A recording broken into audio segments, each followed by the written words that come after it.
Good evening. We're back with some more Lord of the Rings LCG, and tonight it's Return to Mirkwood in Nightmare mode. I had some trouble with this quest. This is a difficult quest. I did the setup part, revealing an encounter card prior to starting the video. There are a number of different encounter cards that can totally ruin your day. Addercop is one. Golem's Tantrum card is another that deals 4 damage to a hero. None of my heroes could survive that. I'm playing Outland Swarm with Messenger of the King and Faramir as the ally. My experience is that this deck is very, very, very powerful. It might be, in fact, I would say, in my opinion, this is the best budget deck by far. It's one of the best decks in the game. Faramir really balances out the early willpower struggles you can sometimes have with Outland Swarm if you don't draw Ethir Swordsman.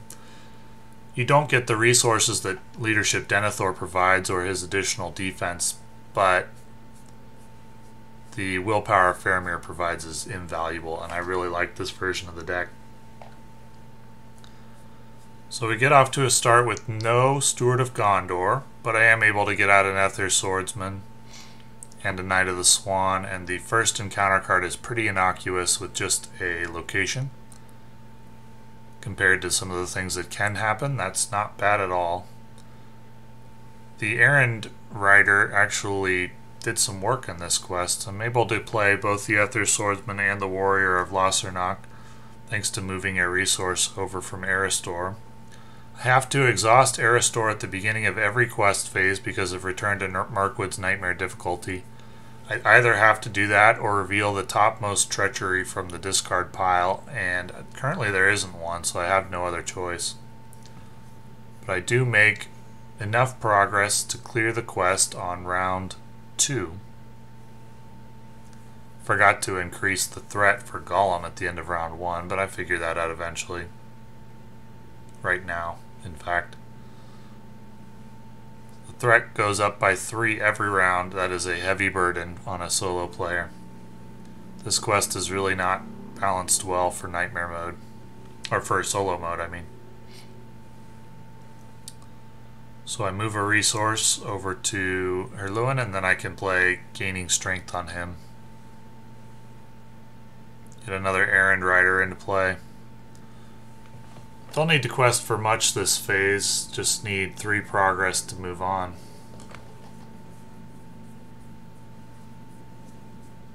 Still haven't found Steward of Gondor yet. I used Deep Knowledge to draw a couple of cards. That turns out to be quite a good decision. And I don't really see anything I like here. I was kind of hoping for another 2-cost Outlands ally, but instead I'm left with a choice between 2 that don't really care about. I could have chosen either one of them. You could have made a case for either one of them. But I chose an Errand-rider so that I'd have extra in case Steward doesn't come and in case I needed to use 1 as a chump blocker or even 2 as a chump blocker. So then I use Very Good Tail, exhausting 2 Ethir Swordsmen, and I get the 3rd one and an Anfalas Herdsman. So each of my 1 willpower Outlands allies is now going to be questing for 5, and each of my 0 willpower ones is going to be questing for 4. I get a second caught in a web. That could potentially be a problem until I realize that it doesn't say 1 per hero. So I decide to just put them both on Hirluin.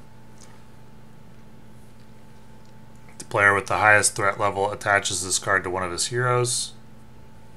Attached hero does not ready unless you pay 2, so I would theoretically have to pay 4 resources to ready Hirluin. If it said 1 per hero, that would be more of a problem, because I didn't really want to put 1 on Faramir or Erestor, as it would have prevented me from utilizing Faramir as effectively. Although, I think at this point in the game, it probably didn't matter too much. I could have put Caught in a Web on one of the other champions, one of the other heroes, because of the amount of allies that I have on the table, and I would have been just fine. So I get out the Envoy of Pelargir and the Warrior now. And I just need to quest for 7 here.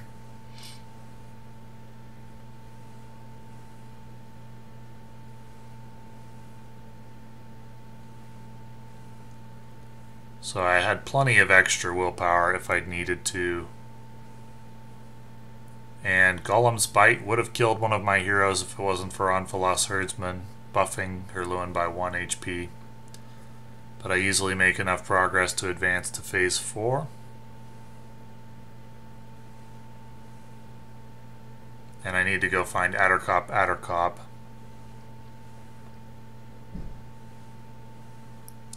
Who is going to engage immediately as soon as I flip the quest over. And all enemies must be defeated before you can advance in this quest. I have a couple of chump blockers though for Addercop and plenty of attack power to take him out.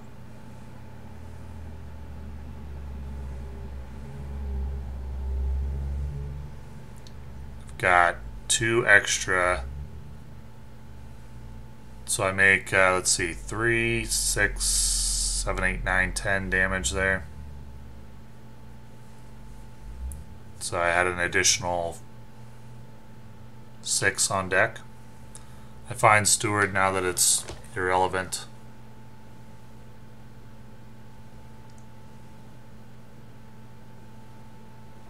And I can Will of the West, Men of the West to get something back. So I think about Forlong here. I'll use an Errand-rider to transfer a resource to Erestor from Erestor to Hirluin so I can afford it.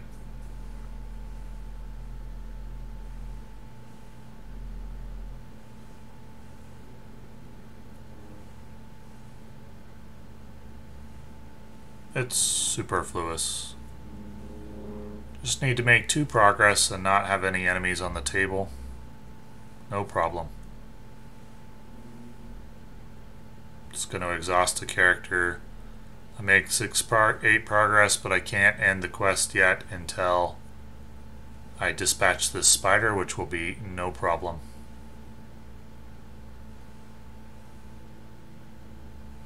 Shadow card does nothing, and I easily take out the spider, and that will be game. This quest can go very quickly when you get a good draw. It's hard to get a good draw, and because of the threat increases, this can be quite a challenge for decks that start at high threat. This quest gave me some trouble, but in the end Outlands makes relatively quick work of it. Still not 100% sure about double caught in the webs on a hero, but I'm reasonably sure because it doesn't say 1 per hero, and in any case it wouldn't have mattered because I had lots of extra attack power and willpower to spare in each situation. Maybe it would have taken 1 more turn if caught in a web had to go on Faramir or Erestor, but I had several turns to spare, so no problem. Well, thanks for watching.